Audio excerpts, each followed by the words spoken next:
and Beth Ann in the morning. And today is a special day. We want you to call us at 717-300-1218, 717-300-1218, and tell us your favorite or the Christmas that you remember, your most memorable Christmas moments, or just some funny Christmas story, or your favorite gift, or just something that it really means a lot to you that happened at Christmas. I'm going to share a little poem as we begin. It says, "Be happy and of good cheer, for this is a great time of year for laughing and loving and caring, and most of all, for sharing." 717-300-1218 is the number to call, 717-300-1218. Are you prepared to share, Melody? Good morning, by the way.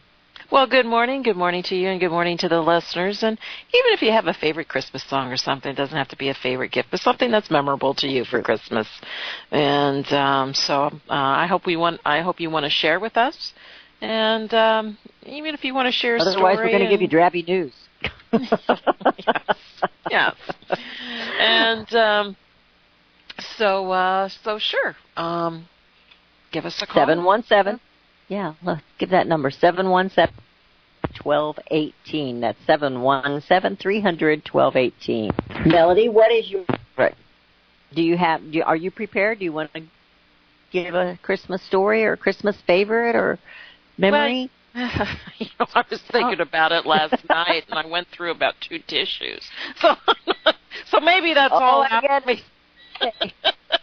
I have a box maybe here. that's all out of me now. Pardon? Oh. I said I have a box of tissues right here. Okay. Actually, I spent a lot of time with my grandparents. And so, when we were kids, we didn't get things that the children get today, the kids get today. I mean, we got needs. We didn't get wants. We got needs. We got socks. We got underwear. We got school clothes. Maybe we get a toy, a doll, it's nothing. But there is one thing. And so most of my fond Christmas memories are Christmas Eve at my mother's parents, my grandparents. And they had a tiny, tiny little house, and everybody got there. There was always, 15, 20 people in this little house. And there's one gift I was given in the early 60s, and I was going to pull it out last night, and I just, got sidetracked, but, and I still have it today, and there was actually 2 of them, and one was, I'd have to say, was my first Bible. It's just a little Bible that's zipped, and it was from my grandparents, and it was, I remember when President Kennedy died, I wrote in there, Kennedy, died, shot, his date and so forth. And so, all the places that I've moved and uprooted and split things through a divorce and everything, I still have that Bible. It's over a half a century old. And so I'd have to think that. And they also gave me, it's a little necklace, I still have it. It was just a dime store necklace. It's not gold or anything. It's all, it's all tarnished and everything. But black, isn't it? And it's a picture of Jesus. And I remember receiving that. And these are still things that I've had after all those years. And another favorite time, and it was all around that same time, when I was, 8 years old, 9 years old. I can remember they lived out in the country. And I'd gone outside, and I was looking up for Santa Claus. And my grandfather had those, those really big old sleigh bells. And I know this now. I didn't know it then. But he was out there just rattling those sleigh bells, and it was, getting all excited, thinking Santa was coming. And, of course, I remember running inside, and, Christmas was Christmas. So, and there's one more that always comes to mind, and my cousin down here in Ocean City, Maryland, we share this and we laugh about it because there were certain things, it's just like fruit. You have fruit in the seasons. You didn't have the same, if it was out of season, you didn't eat it. And there were certain things on holidays that you had that you didn't eat throughout the year. Now it doesn't matter. And one of those items were black olives. I loved black olives. Still do. And we only got those on Thanksgiving and I think mainly Christmas. And that was a big deal. I mean, I couldn't wait to get out there to, gobble up all those black olives. So, in honor of our grandparents today, we always make sure that we have a little dish of black olives on the table. So, oh, that is, I've not heard the black olives. Yeah. Yes, that's different. Everybody has different traditions too. Well, it wasn't a tradition. It really wasn't quote unquote a tradition. It was just something we were, our families were poor, and black olives were a treat. Well, that's what I was going to say. At Christmas, they brought out what was, you wouldn't get any other time of the year. So, yeah, that's pretty cool. That's pretty cool. Christmas as a kid, we just always, you want the snow, you want this, you want that. Well, we always had a real tree. Do you remember that? The what? We always had a real tree. Always. My grandparents always, I can remember they had different trees, but they did have the silver tree. with the reflector? Spinning around, yeah. Well, when we were growing up, we always had to get a real tree. And so we had to, we didn't cut it down. We went to, Mom and Dad went. We never picked it out. Dad and Mom did it. And they brought it home, and decorating the tree was a big deal. And so it was never done until like the week or 2 weeks before Christmas because it was going to die. And the little petals or whatever you call the not petals on a Christmas tree, but they were all going to fall. And then we had to help.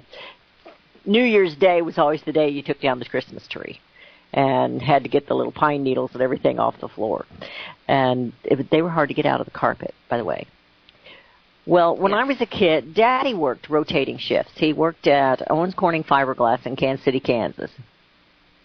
And so he always worked at, the plant would pay, I think, like triple time on holidays because it cost them more to shut those furnaces down and heat them back up than it did to keep them going. And so Daddy always worked, and I'm not sure what shift he was always on. It was rotating, so it was different each Christmas. I would imagine it fell different. But one year he came in the wee hours of the morning. I guess he was probably on 3 to 11 shift, so he came in around midnight or 1. And my brothers had received from Santa remote control powered airplanes or something. And I don't think Mother really appreciated it, but Dad fired them up to see if they worked. And that woke all 5 of us kids up, and we were all up and out to the Christmas tree. And that happened to be the year I received my bride doll. And they didn't wrap all the presents. The presents from Santa Claus were not wrapped. And so I immediately saw my bride doll, and we had to go back to bed. So I don't think the boys took their airplanes to bed, but I took my bride doll back to bed with me. So I was pretty young.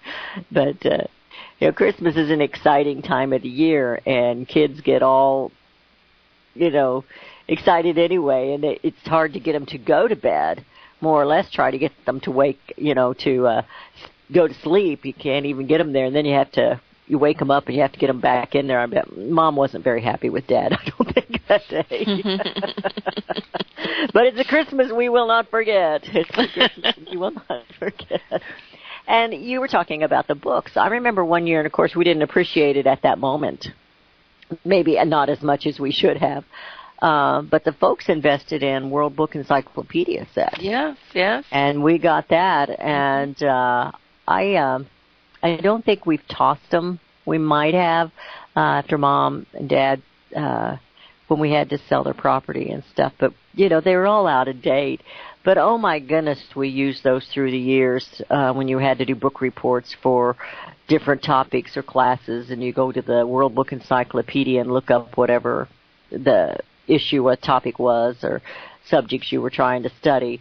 And, they were very helpful throughout the years. And I remember, Melody, my dad, this was after, I wouldn't say he retired. He quit at Fiberglass. We moved from Kansas City down to Jamestown, Missouri. My dad was a full-time piano tuner.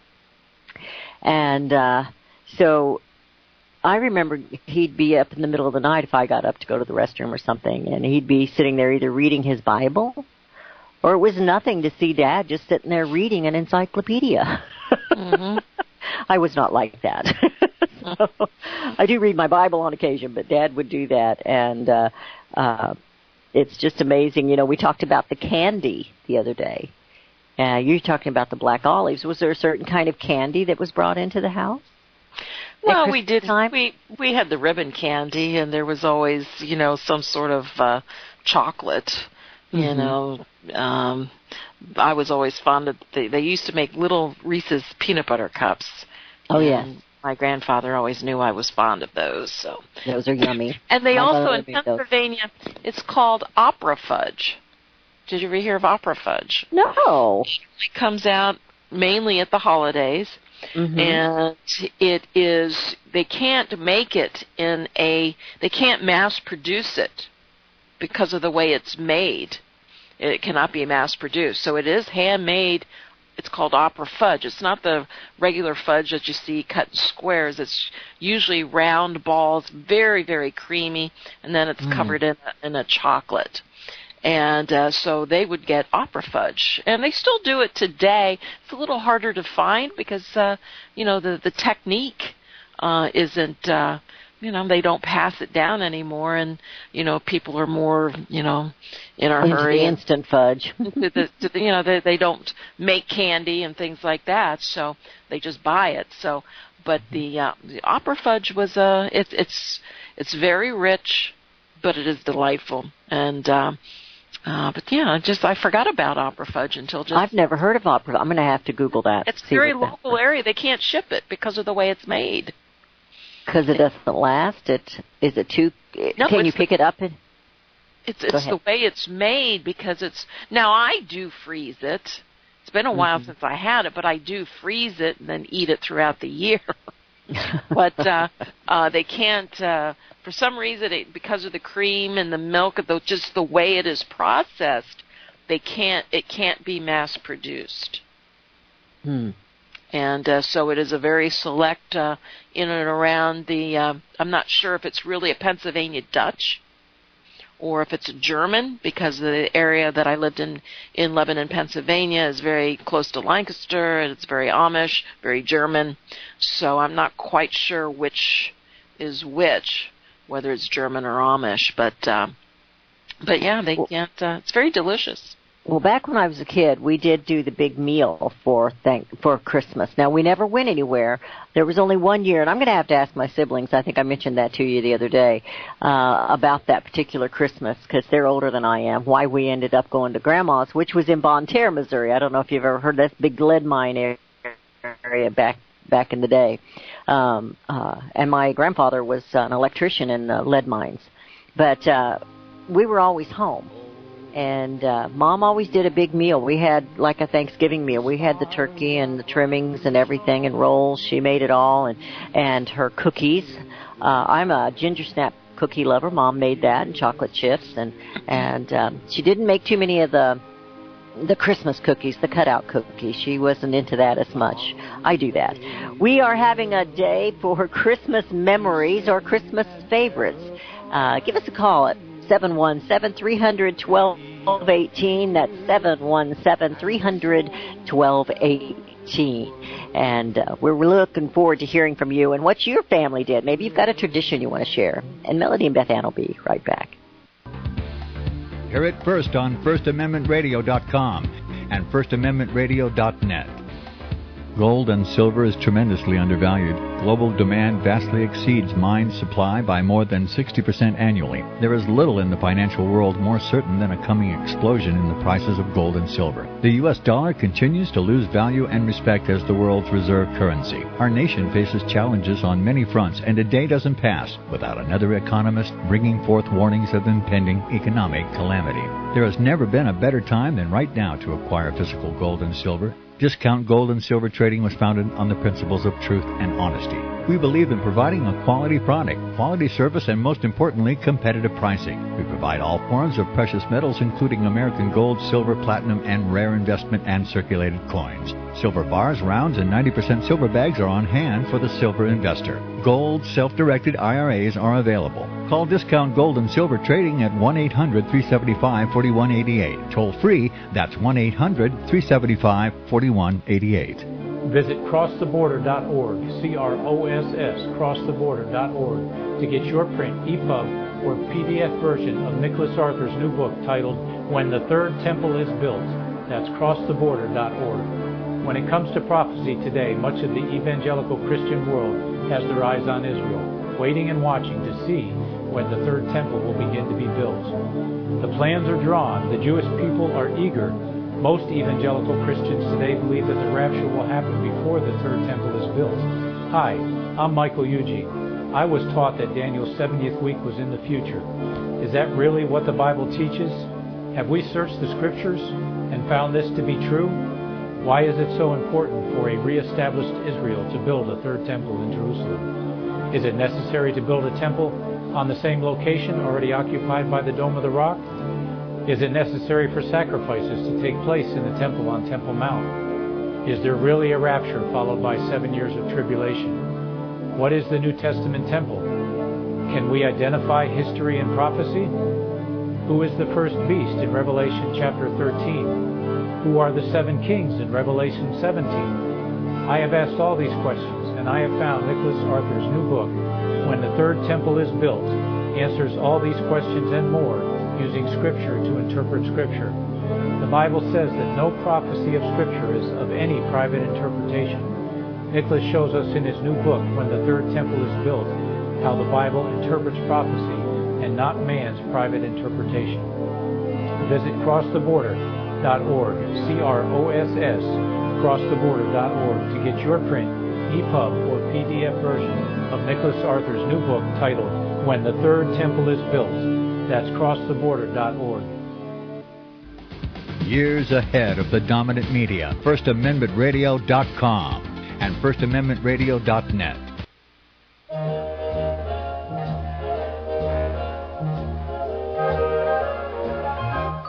Sleigh bells ring, are you listening?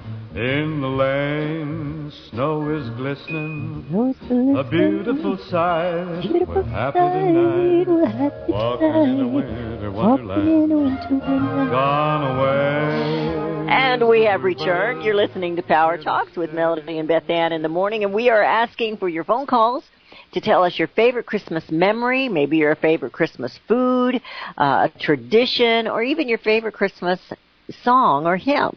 We're going to go to Steve in Texas. Steve, how are you today? Good morning, everybody. I'll tell you what, that whole thing about the black olive brings me back because it was the same way in our household. And, you know, we were raised in New Jersey outside McGuire Air Force Base. You know, I was an Air Force brat, and it was the same thing, but my dad's family came from Lansdale, Pennsylvania area, you know, the Amish, Dutch area. And, you know, the big thing that my mom would make every year, and it would always happen right after Christmas, was she would take what was left over of the turkey, stick it in her pot, she'd boil it down, every last vestige of anything left in it, pick the bones clean, and she'd make a thing called scrapple out of it. I don't know if you know what that is. Do you remember that? I have some in the freezer now. It's not turkey scrapple, but... Yeah, well, we didn't eat pork in our household, but my mother would make it out of turkey or chicken or leftover roast beef, and it was that breakfast treat that we only got in the wintertime for some reason. And, you know, my mother would flour it with some flour before she'd fry it in some oil. And, oh, man, it was just such a treat because it'd come out so crispy. You know, it was just like, oh. Yeah, it's not like mush? Yeah. Scrapple? Yeah. Okay. But with meat in crispy. Was that? But with meat in it. Yeah, but it also she would put polenta into it, and she'd put it in like a bread loaf pan. Yes. And she'd bake it, and then she'd cool it off, you know, for a day or so till it would gel again. And then she'd pop it out and wrap it in plastic or wax paper, and she'd slice it, and she'd batter it with some flour and some salt and pepper, and she'd fry it some oil. Man, I'll tell you what, it was just, that's the best memory. Yeah. You'll never get a memory like that ever again. No. Very few people even know what scrapple is, and you're right, the crispier it is, the better it is. And we even put a little bit of maple syrup on it once in a while. I'm looking it up. Hey, I got to go. I just wanted to share my memory. It's great hearing from you guys. All right, thank you, Steve. Appreciate it. I was looking it up. It's kind of like mush, only it's got meat in it. So, yeah. And I like my mush fried up really crispy. So I bet he remembers mincemeat pie. I don't like mincemeat pie. Mom made that, but I don't like it. Well, that's one of my favorites. And again, it's just really? a holiday. It's just a holiday pie, Christmas holiday. But I forgot, when I was a kid, we used to have mincemeat pie. Yeah. And I used to make it when I lived in Arizona. And I would just go to the store, and they would have these jars, and I would say mincemeat pie on it. And I didn't get it from a butcher or anything, so I didn't think anything about it. And not too long ago, I came home, and my aunt was going to make mincemeat pie because it was my uncle's, and, we loved the pie. And she brings this pie out, and it's got this, hamburger in it. And it's like, that's right, mincemeat pie. It really does have meat in it. When I was buying it in the store, it just had the fruit. And I enjoy the fruit, the raisins and the little, dates and whatever fruits are in there.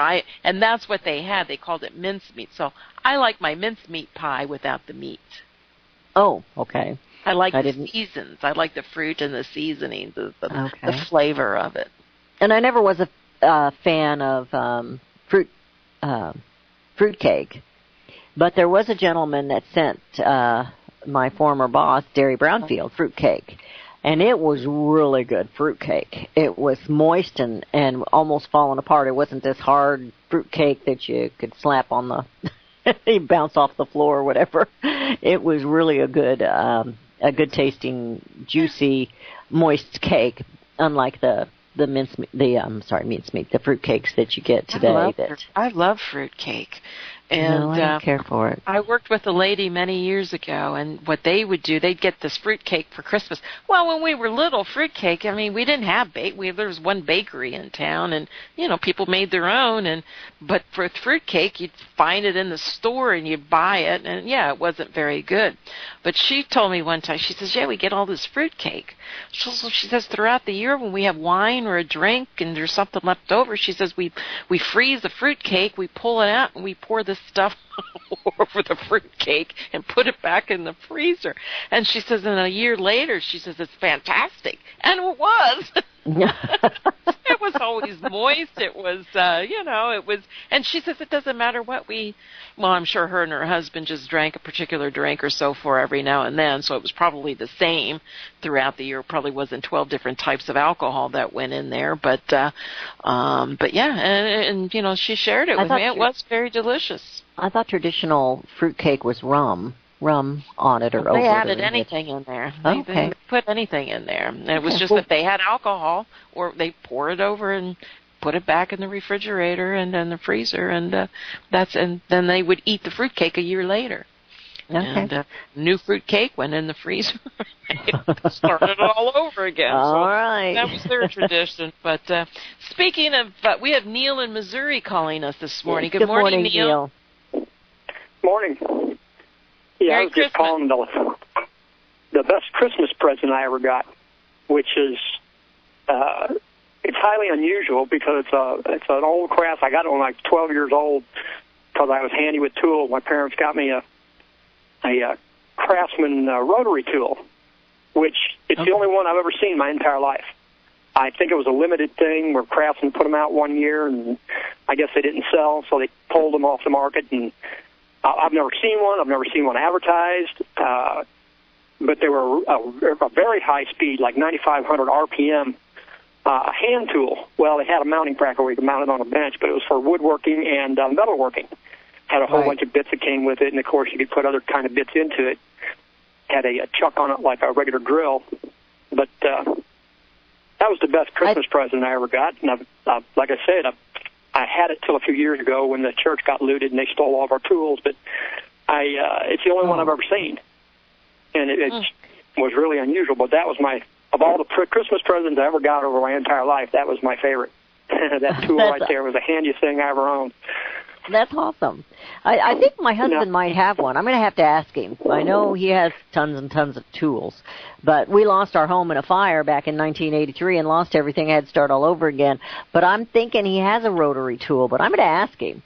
And ask him. It was made by Craftsman, and it came out in the 60s. Well, let's see. Would have been the 60s. In the 60s? And like I said, in the 60s, it was, let's see, that would have been 64. And I haven't, like I said, I've never seen them advertised, never seen one since. The only one I've ever seen. And, I deal and mess around with tools. I'm always buying old tools, and I've just never run across one again. So he hasn't done it just because we... Go ahead. Yeah, I was going to say, the other thing I was going to just mention, we were having trouble, I noticed yesterday, pronouncing some of those words that Karl Marx used in his communist writings, like bourgeoisie. Bourgeoisie means the middle class. And then there's plebeian, which means serfs or the peasants. And then the patricians or the ruling class. And by the way, her name is Ayn Rand, the way it's pronounced. It's A-Y-N. It's Ayn Rand, not Anne Rand. I know that's common. People, call her Anne Rand, but it's actually Ayn Rand. Well, it makes more sense as Ayn. One of the best books I've ever read was Atlas Shrugged. That was one of her famous books, Atlas Shrugged, and then The Fountainhead. And she wrote a few others, I think. Yeah, she was very pro personal rights. If it's yours, it's yours. You do with it what you want. You don't. If you don't want to loan it to somebody, then you don't. And you certainly don't give it to somebody just because they come strong-arm you. So. Anyway, that's what I had for today, and I hope y'all have a merry one. You're welcome. Thank you, Merry Christmas.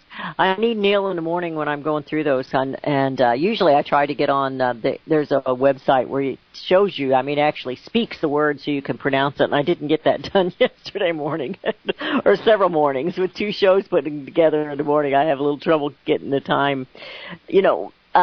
One thing that we did, now, because I'm a strange child, I guess, I liked, Mom and Daddy always put candy canes on the Christmas tree. Mm-hmm.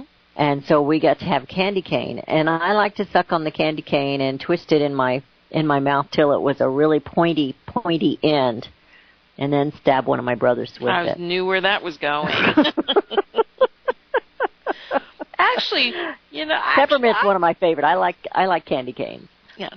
Actually, if I had to choose a holiday, actually Easter was, when I was a child, was really my holiday. Easter was. So Thanksgiving was my favorite. Yeah, we'll have to, when we get to Easter, we'll have to, talk about Easter. But a lot of good things has happened to me on Easter. I was baptized on Easter, and but back to Christmas, and even for those who aren't calling in today, I hope our discussion and our topic of memories stirs a memory in you, and something good, something that'll make you feel good, and maybe bring a tear, and maybe share it with your family, share it with your children, share it while you're at the Christmas dinner table.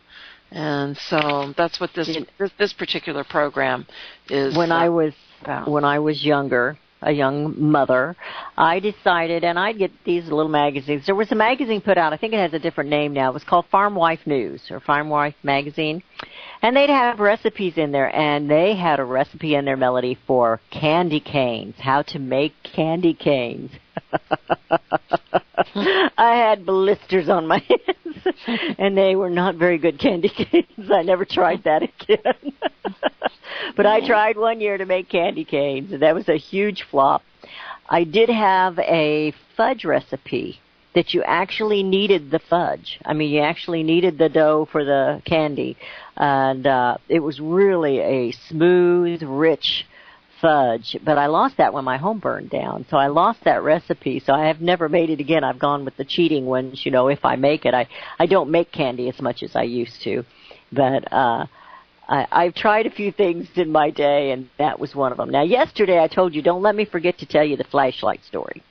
Okay. The flashlight is a funny child story, and a parent learns a lesson the hard way story. So I titled this story, Don't Forget the Stockings. my husband and I were Christmas shopping, and I think we just had 3 children at this time, maybe 4. We were still on the farm. And as we were checking out, we goes, oh my gosh, we don't have their Christmas stocking gifts. And right in the checkout lane are flashlights for 99 cents. I go, oh, the boys will love these flashlights. So we put flashlights in their stocking. At 3 o'clock in the morning, my second boy, Corey, comes running into the bedroom, and he has that flashlight on, and he's right in his daddy's eyes as his daddy's opening. It's like, look what Santa brought me. I got a flashlight. And my husband was blinded. He said, yes.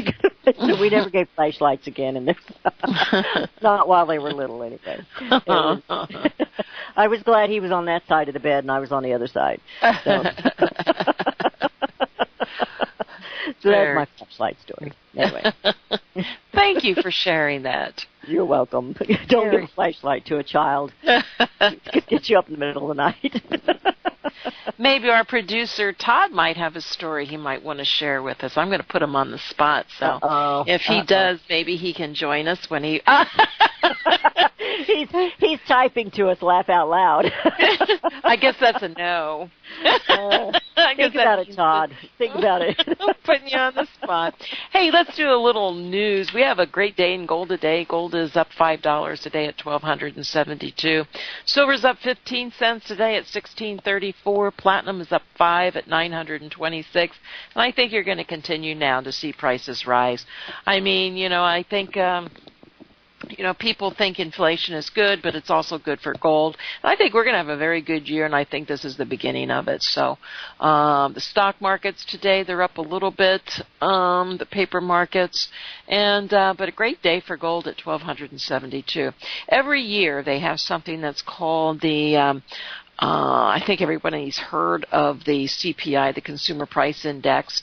Well, there is also a Christmas price index, and it's calculated using a similar method to the government's Consumer Price Index, the CPI, and it measures the cost of buying the gifts given in the song, The 12 Days of Christmas. So by way of comparison, the government's CPI measures the cost of goods and services for consumers. Each month, the U.S. Bureau of Labor Statistics reports on the CPI, since those numbers are tied to inflation, and they tend to be indicators on interest rates. So we're talking about the Christmas. To keep the comparison between the government and its own index fair, they remove the cost of swans, typically the most volatile item in the list. The government similarly excludes energy and food. By taking out the swans, the Christmas CPI rose, says 0.1%, but I think it's higher than that from reading this article. They have a little bit confusing in the beginning. Buying a partridge in a pear tree will cost you 4.7% more this year.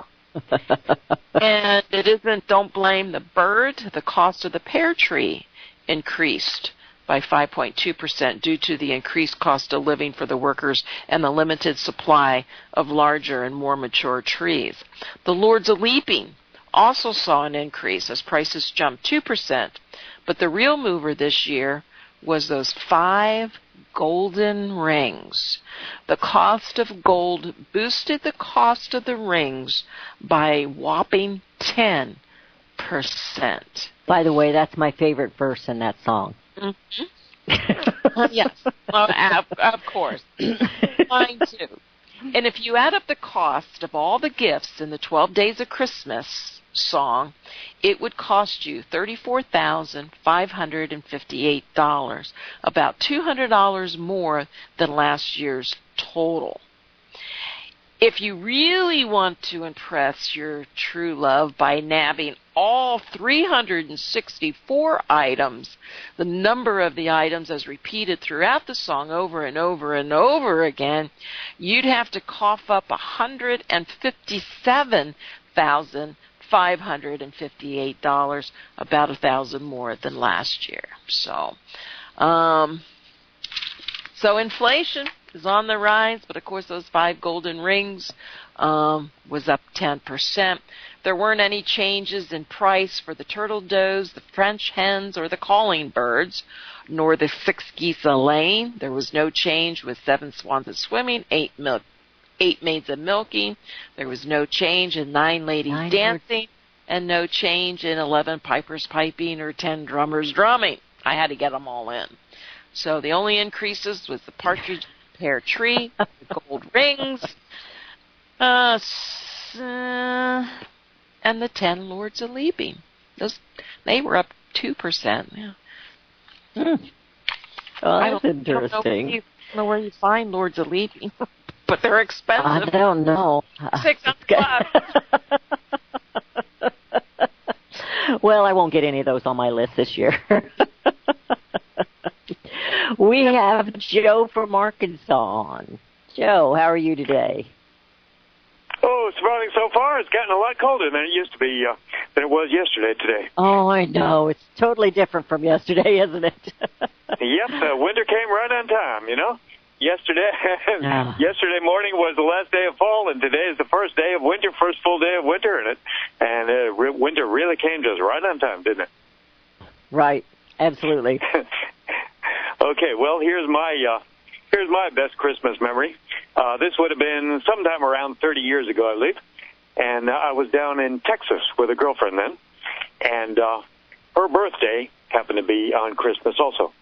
And so I had very little money then. And I've always had very little money. I still have very little money. But I wanted to get her something nice for Christmas and for her birthday. And I was thinking about what. And then finally I hit on the idea fireworks. So I went to fireworks stands. They had fireworks stands still in business there in Texas over Christmas. I guess a lot of people in Texas celebrated Christmas with fireworks. So I bought her some rockets. And so when it got dark on Christmas, we set off those rockets, and they went up into the sky and exploded in all kinds of pretty colors. And she said it was the best Christmas and birthday present she ever got. So that's my best Christmas memory. Oh, you're an old romantic at heart, Joe. Oh, what a cute story. Okay. Thank you. Okay, well, Merry Christmas. Goodbye. Merry Christmas, Joe. Thank you so much. You know what's nice about that story is it was actually giving someone else the best Christmas and birthday they ever had. So sometimes giving is so much better than receiving. It always is. It always is. It's just there's something about that when you give. It brings a different a perspective to things. I mean, we always want to receive, but to give is truly the best gift to give. We have Kevin. Yeah. Oh, go ahead. I'm sorry. Oh, you can introduce him. We have Kevin from Ohio. Kevin, how are you? Hey, just Merry fine. Christmas. Merry Christmas, both of you. Yeah, I'm enjoying these memories. They're very good. Well, thank you. Yeah, very much. They bring a lot of them back for me, and my greatest time was the late 60s and 70s. We raised and sold Christmas trees in eastern Ohio. Yeah. And it was old-fashioned in those days compared to today. And we hand-trimmed with hedge trimmers our field. And then in the wintertime, we'd start right after Thanksgiving cutting trees, stacking them in the field. And we could have, I've seen up to 2-foot snows where we'd be dragging these big soaking wet Christmas trees because we trimmed them so heavy they looked like thick bushes. I mean, they were beautiful. Wow. And we'd haul them in pickup trucks, by small amounts, 30, something like that at a time, and get them up to our lots in a couple towns and sit there in a little camper with a little heater going and sell them to the people. It was just so much fun, family fun. It was all family. And sure miss that. And I thought about a couple things for food. Oh, the people were so enjoyable when you did that. I couldn't repeat that. It was just wonderful. People coming out with the stars in their eyes and buying trees. Just beautiful. Awesome. I thought of a couple things we had in our meal. One, I enjoyed going to Grandma's house because she made little rum balls. And it was the idea that it had, supposedly had rum in it. It wasn't much, and they were just rolled up in little balls and real tasty. And my mom liked to make Waldorf salad. Oh, yeah. That was just, it was like just only holiday. And, it's really great for these memories that you helped me go back through and think of. And there's a ton of them more. Good. I want to say thank you very, very much. And for... Mm-hmm. Go ahead. Anyway. Yeah, we got some kind of a bad connection here or something. Oh, do you? Sorry. Yeah. Kevin, thank you so much. Appreciate it. We're having a little trouble there on the phone line, I think. I was going to mention that there was one thing. Well, I kind of lost it with that. There was kind of lost my train of thought. Oh, I remember now. Remember I told you that my house burned down in Christmas, at the 16th of Christmas. Well, a good friend of mine right now is in the hospital. He's getting better, but he had a stroke a few weeks ago, and he's been having a lot of health problems. And we're getting ready to head into a break here. So I'm going to hold that for when we come back, because we're going to head into a break, and I want to give this justice. But it's the giving. We talked about the giving. We had lost everything in a fire, and that particular winter was not like this at all. If Joe and I were talking about it's cold today, it was in the 60s here yesterday. And now it's not even going to make it up to 40. I'm in shorts. I don't want to tell anybody, but I'm in shorts. Well, imagine on your jammies. Anyway, this gentleman was delivering a package, and I want to talk about that when we come back from this break. Christmas memory, 717-300-1218. That's 717-300-1218. And Melody and Beth Ann will be right back. Hear it first on FirstAmendmentRadio.com and FirstAmendmentRadio.net. Since the beginning of time, kings have sought it, nations have fought for it. It has been traded, it has been borrowed, it has been purchased, it has been stolen. There's a reason for it.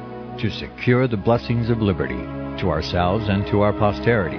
Invest with the security of gold and silver. Call Discount Gold and Silver Trading at 1-800-375-4188 or visit discountgoldandsilvertrading.net. Listen to Financial Survival with your host Melody Cedarstrom right here on FirstAmendmentRadio.com at 4 p.m. Eastern or 1 p.m. Pacific Time. Visit discountgoldandsilvertrading.net or call Discount Gold and Silver Trading at 1-800-375-4188. Toll free 1-800-375-4188. The program you are listening to is 100% sponsored by you, the listener, on this First Amendment Rights Media channel. You will notice that there are few commercials on this radio network. There's a good reason for that. Corporate advertising dollars come with strings that limit program content. So without your help, these programs cannot continue on Internet or our several affiliates. If you benefit by the educational law programs, we ask you to give. If you are admonished or nurtured by the Bible and ministry programs, we ask you to give. If some voice a cause that you are passionate about, we ask you to give. If you believe in any of these, we ask you to support them as you would a missionary on a continual basis, as if giving a tithe for missionary radio. These programs are not commercially viable and must be supported by those faithful to the cause of truth. Look for the button to sponsor your favorite programs at our listen and schedule pages on the Internet. Then, when you subscribe, we will send you the last quarterly MP3 CD of that program immediately, and continue to do so with each new quarter. We will also give you unlimited archive access to all of our programs. We're asking you to give much less than a tithe, so that you may also send support directly to a particular program host, cause, and anywhere else the Spirit may lead you. Do all to the glory of our God and Creator, for His holy nation, the only kingdom that will last forever. Thank you for listening.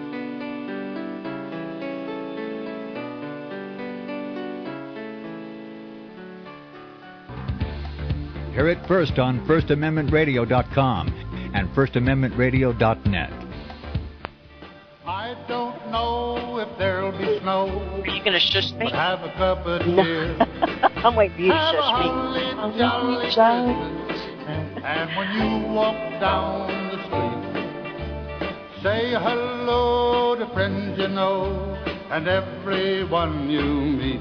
And we say hello to America as we come back with Power Talks. We were listening, that reminds me of the cartoons we watch at Christmas, because that is Burl Ives, and he plays the snowman on Frosty the Snowman, and or does he play the snowman on Rudolph? I haven't watched him for a few years. My kids are grown. Rudolph.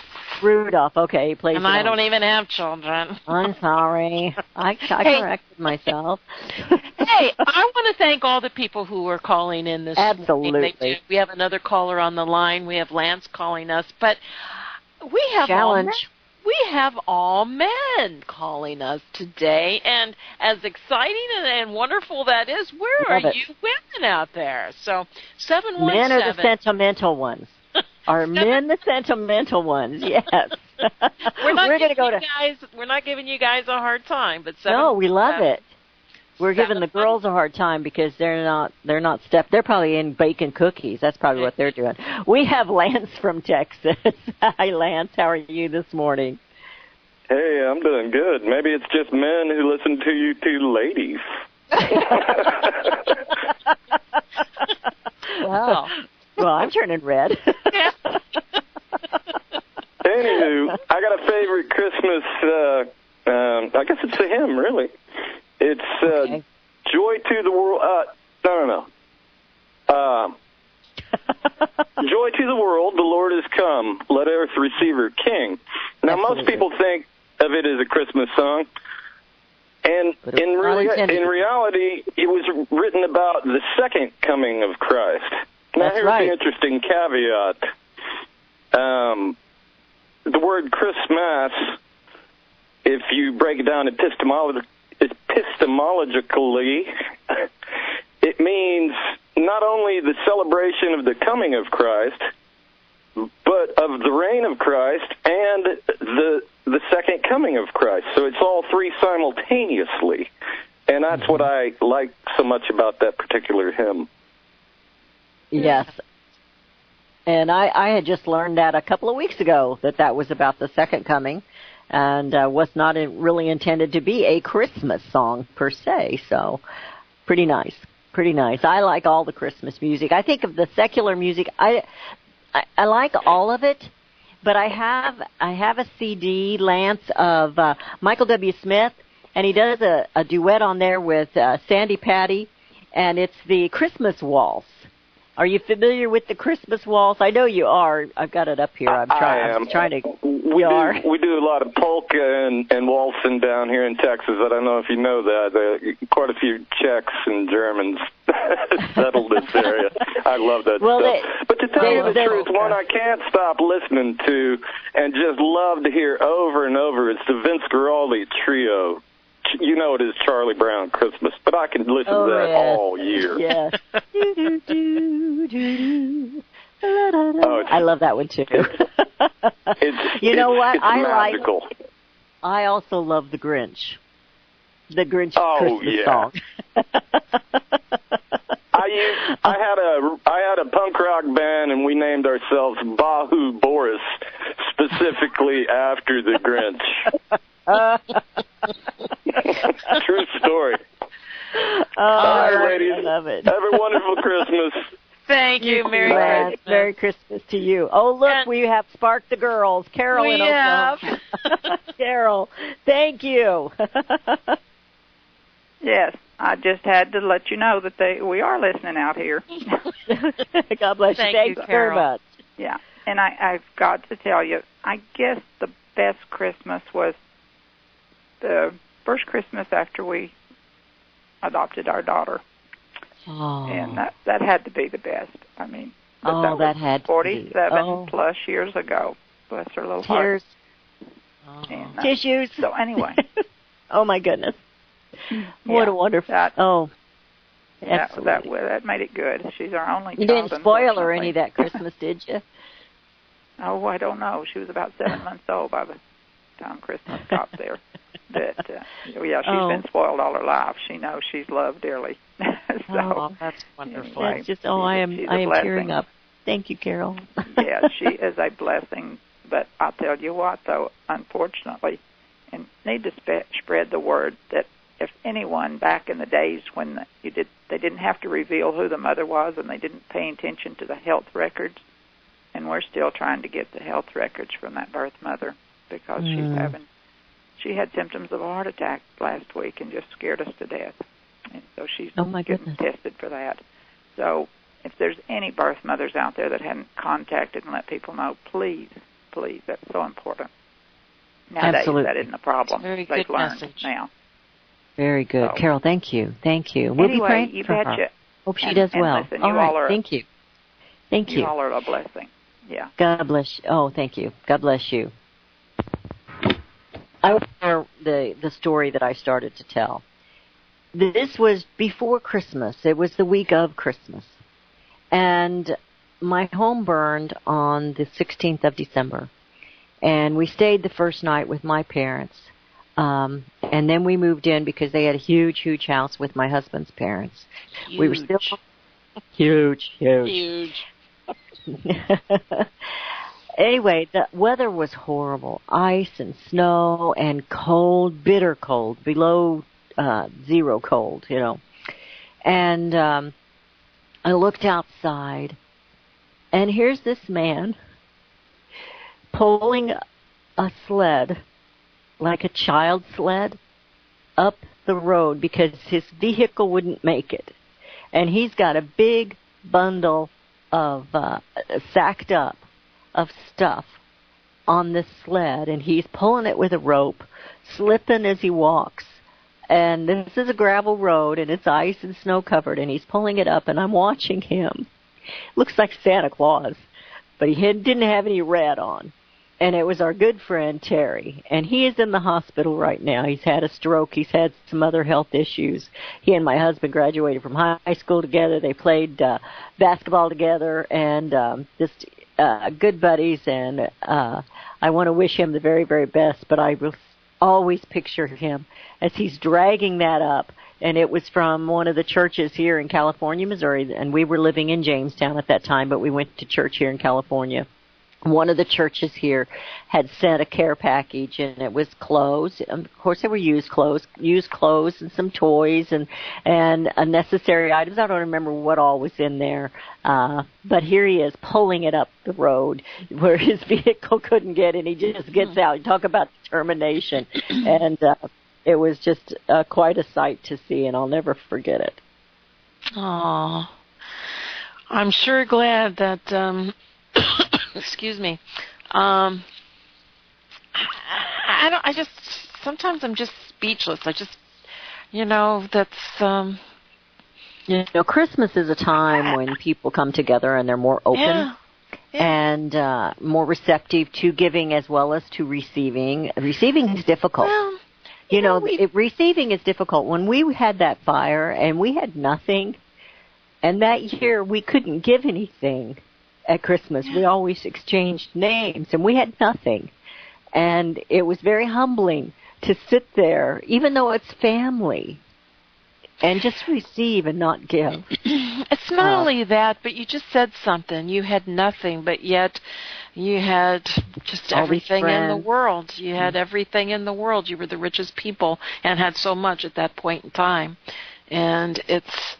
and Christmases are different today than they were when we were growing up as children, and I guess they are every generation. And but we're relating to our Christmases, and I think most of the listeners are probably around our age and so forth. And do you remember the wish book? Did you all go through the wish book? I mean, there was 5 of us kids, and that wish book got a work over. Did you go through the? We had lists. We just had lists. You didn't get the Sears we never and got Roebuck anything on our list. We never got anything on our list. Well, we got underwear and socks. We got underwear and socks. toy. You know, I said earlier, maybe you can appreciate this. I said earlier that my grandmother, Sumter, she never gave us anything for Christmas, but I didn't feel like she didn't love me or anything. I never thought anything of that. And my granny on the other side, she always gave us the same thing. We got a nightgown. I got a nightgown. I don't know what the boys got, if they got pajamas or what they got, but it's the same thing every year. But until she couldn't afford it anymore, my grandmother gave my sister and I one piece of silver to start us out. And they were silver spoons, and then after you had the spoons, you got the forks and then the knives. Well, I only had 9 spoons when she had to quit that tradition. And when my home burned, I lost all of those. But that was something of worth that she gave, something of silver. And I'll never forget that. And so we are out of time, doggone it. We were having so much fun. Melody, Merry Christmas. Merry Christmas.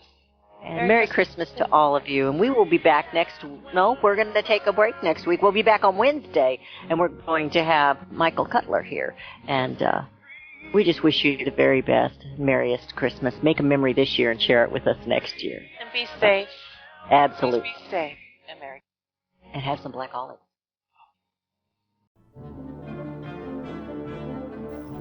Visit crosstheborder.org, CROSS, crosstheborder.org, to get your print, EPUB, or PDF version of Nicholas Arthur's new book titled When the Third Temple is Built. That's crosstheborder.org. When it comes to prophecy today, much of the evangelical Christian world has their eyes on Israel, waiting and watching to see when the third temple will begin to be built. The plans are drawn. The Jewish people are eager. Most evangelical Christians today believe that the rapture will happen before the third temple is built. Hi, I'm Michael Eugene. I was taught that Daniel's 70th week was in the future. Is that really what the Bible teaches? Have we searched the scriptures and found this to be true? Why is it so important for a re-established Israel to build a third temple in Jerusalem?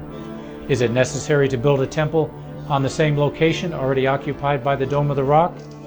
Is it necessary for sacrifices to take place in the temple on Temple Mount? Is there really a rapture followed by 7 years of tribulation? What is the New Testament temple? Can we identify history and prophecy? Who is the first beast in Revelation chapter 13? Who are the 7 kings in Revelation 17?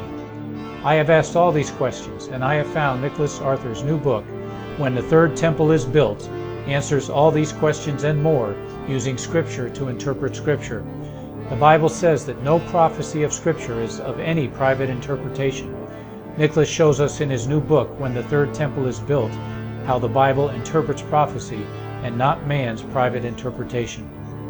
Visit crosstheborder.org, CROSS, crosstheborder.org, to get your print, EPUB, or PDF version of Nicholas Arthur's new book titled When the Third Temple is Built. That's crosstheborder.org. The book of Revelation says, the spirit of prophecy is the testimony of Jesus Christ. This is at the very heart of FirstAmendmentRadio.com. In that spirit, we have created the Prophecy Reality News app for all of your mobile devices, streaming First Amendment Radio 24 hours a day, 7 days a week. Available for your Apple, Android device, and smartphone, absolutely free. Get the Prophecy Reality News app installed today so you can listen to First Amendment Radio wherever you are. The Prophecy Reality News app. Get it now. Since the beginning of time, kings have sought it, nations have fought for it. It has been traded, it has been borrowed, it has been purchased, it has been stolen. There's a reason for it. To secure the blessings of liberty to ourselves and to our posterity. Invest with the security of gold and silver. Call Discount Gold and Silver Trading at 1-800-375-4188 or visit discountgoldandsilvertrading.net. Listen to Financial Survival with your host Melody Cedarstrom right here on FirstAmendmentRadio.com at 4 p.m. Eastern or 1 p.m. Pacific Time. Visit discountgoldandsilvertrading.net or call Discount Gold and Silver Trading at 1-800-375-4188. Toll free 1-800-375-4188.